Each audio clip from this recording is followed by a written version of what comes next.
Guys, do you know how we get this when it starts like this? Check this video out.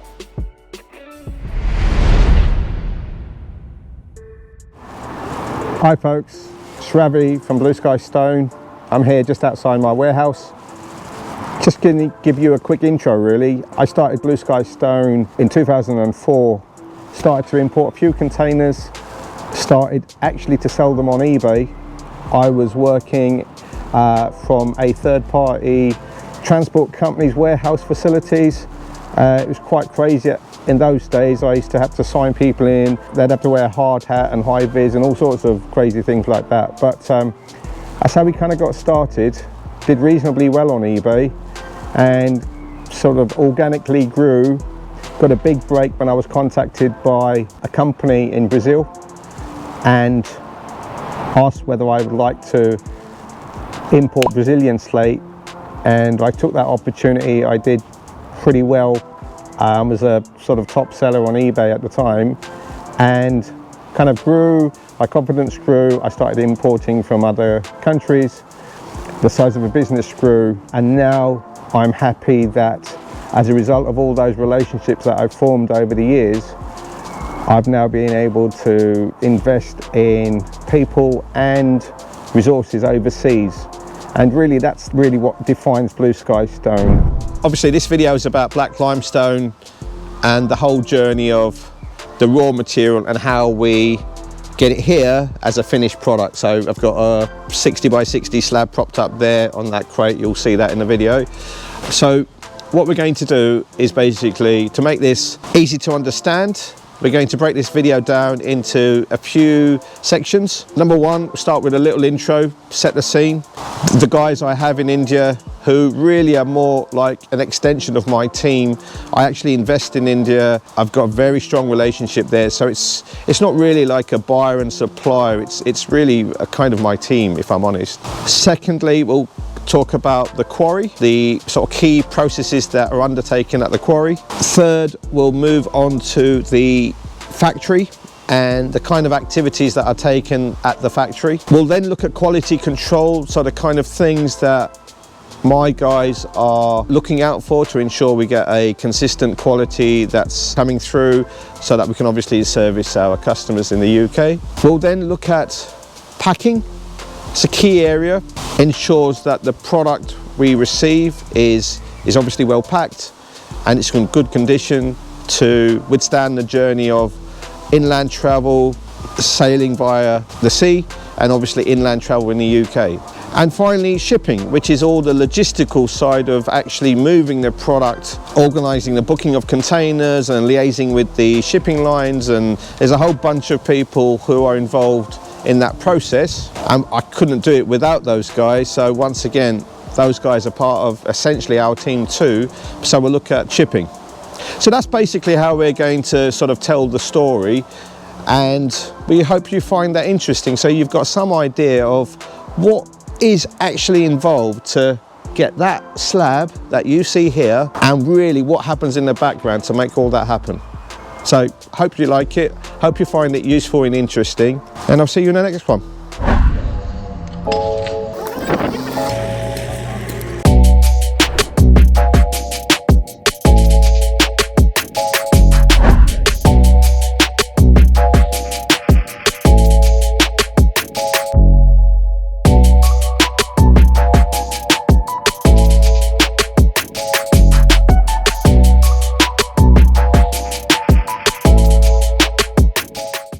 Folks, so we're looking at the quarry in this particular section. So black limestone comes from India, specifically comes from a state called Andhra Pradesh, which is, I believe, the 7th largest state in India, and more specifically comes from an area called Betamchela, which is quite a rural area, but in this particular area there's a large deposit of black limestone. So many quarries and many factories in this particular area. Now, at the quarry, there's a few processes, so let me just walk you through what they are. So firstly, we cut into the bed of the quarry lines and incisions, if you like, to a depth of about 150 mil or 15 centimeters. So if you like, it looks like you're cutting a cake, and the size of these blocks typically about 126 centimeters by 96 centimeters, and also 96 centimeters by 66 centimeters. The reason these sound very strange sort of measurements is because we need to cut the blocks to slightly larger sizes compared to actually what the final product will be. It allows us to have some excess material to trim and cut and so on. The blocks are then extracted from the ground, and at the quarry they're then split into smaller pieces, and the thickness of each of those pieces is anywhere from about 20 mil to 30 mil. So if you imagine, we get a block, it's about 150 mil thick. That block itself weighs roughly half a ton, so 500 kilos. At the quarry, we'll split them into maybe 5 to 6 pieces. From there, we transport those blocks by lorry to our factory, and our factory is about half an hour by lorry, and typically we will carry 8 to 10 ton in each vehicle. We look to move to the factory about 10 loads a day, sometimes more. Just really depends on how busy we are in terms of orders that we need to service. Another thing to add, the temperature in this part of India extremely hot, and then especially during the middle of the day, temperatures can get to 40 degrees and above. So a lot of activity is actually undertaken in cooler parts of the day, very early in the morning or sometimes later on in the evening, just to obviously get more work done when it's cooler. So yeah, so that's basically the quarry. I hope you found that insight useful. Okay guys, so we've looked at the quarry. Now, so if you like, the journey in the factory starts with the stock that's arrived at the factory. Depending on the order, then the material is then processed. So we have to cut the material into the specific sizes to suit the order that we need to prepare for. So for example, if it's a 900 by 600 slabs, we need to make sure that we obviously get that dimensionally correct. So the slab is cut both on all 4 sides essentially. If we need to calibrate it, i.e. to bring the thickness down to a set tolerance, then it goes through a series of calibration machines, and you'll see this on slabs because on the underside there's what looks like very sort of parallel lines. That's where the machines are effectively gone across the material to take the excess material off to bring that down to that sort of thickness. There are other production processes that can be applied: shot blasting, brushing, honing.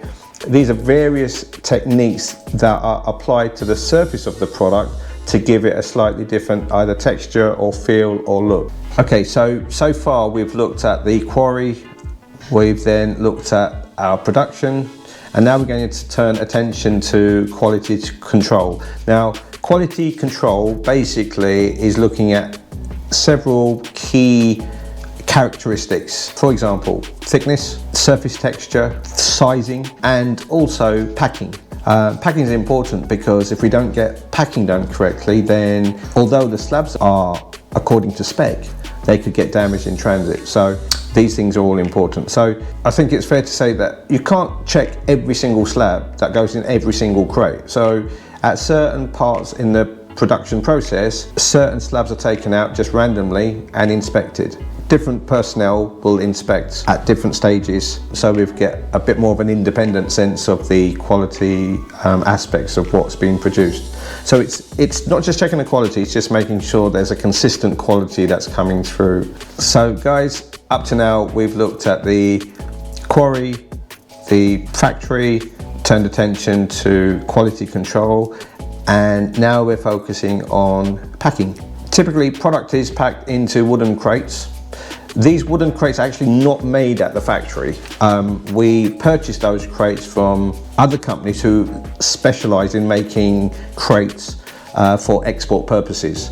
So these crates are basically bought in, and according to the type of order, then the crates are made specifically to service that type of order. So for example, if it's a 900 by 600 slab, then the crates are made accordingly. If it's 600 by 600, then they look slightly different. At the factory, we'll have a couple of people, sometimes 2, maybe 3, who are literally putting the product into the crates. The crates are lined with a foamy sort of material to protect the product, and every now and again there's some wedges put in just to make sure that the product is tight and not moving too much in the crates, which will cause damage. We then bind it with heavy duty strapping, so that gives it even further reinforcement. At that point, once the product is all packed and labeled, so we will provide labels or our design, and we will instruct the team to put that label in maybe both sides, for example, or just one side in a specific place as well at times, so that our guys at this end, in terms of the guys who are using the forklifts and so on, don't need to keep jumping off and so on to see the label. The label's big enough and easy to read so that they can identify the product very easily. So that's packing, very important area. Spend a lot of time to make sure that that's right. Any weakness in packing will rear its head here in the UK in terms of damage and so on. So want to get that right at source. Okay guys, so final section really. So in the previous section we looked at packing, and that nicely feeds into this section here in the video, which is all about the shipping. So when we talk about shipping, we're really talking about the crates leaving India, arriving here in the UK, and ultimately getting to our customers in different places in the UK. Okay, so let me just break that down a little bit here. So the crates at the factory are loaded onto a lorry, get roughly 26 to 28 crates on that lorry.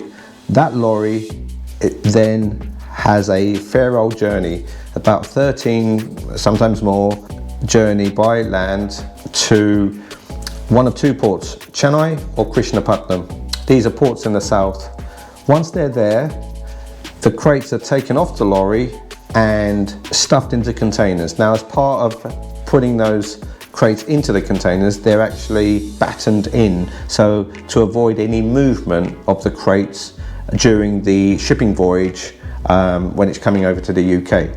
So they're effectively secured in that container. There's a container number which is unique to that container. We also get a series of pictures, probably 10 to 15 pictures of every container that leaves and is stuffed. So we've got a picture with the crates, the doors open, and the container number, and those pictures are sent to our team. So that effectively means it's on our radar. We know it's about to leave and it's on its way. There's a number of people involved, so it's our team, our shipping agents, the agents in India, and also our guys in production. So between us all, we're basically working out the shipping, organising the best price, when the vessel's going to set sail. So there's a lot of coordination that's involved in this whole area. Ultimately, the container is loaded onto a vessel. That vessel typically takes about 18 to 21 days, sometimes longer, depending on whether that vessel stops at different places. But if it's a direct route, it's about 18 days. That will come to a UK port. Once again, our guys here will liaise with port authorities, ultimately get clearance. We'll send a lorry in to go and pick up that container. That container will come to one of our distribution centres. So we've got 2 at the moment. One's in Felixstowe and one's in Basildon in Essex. Our guys on the ground there will get that container. They'll take a series of pictures once again. So they'll break the seal, open the doors of the container, they'll take a picture. It's important because at that stage, if there's any movement of those crates, then we've got something on record to show the team in India, and also maybe the shipping line, in case, you know, we need to provide them with that evidence if it's needed. Generally speaking, all of that is fine. So we get the pictures, we start taking the crates out using a ramp that's connected to the container, and our forklifts will drive up and down that ramp, taking the crates out, stacking them into specific areas in the warehouse. And so that process will continue. It takes typically about half an hour to 40 minutes to unpack a container. Now at that point, once again, a picture is taken just to show containers empty, and also using broom, we clear out the container. Sometimes there's debris and stuff. It's important we do that. If we don't, we could get fined by the shipping line as much as £150. So the container needs to be swept out and clean. We take a picture just so that we've got something on record.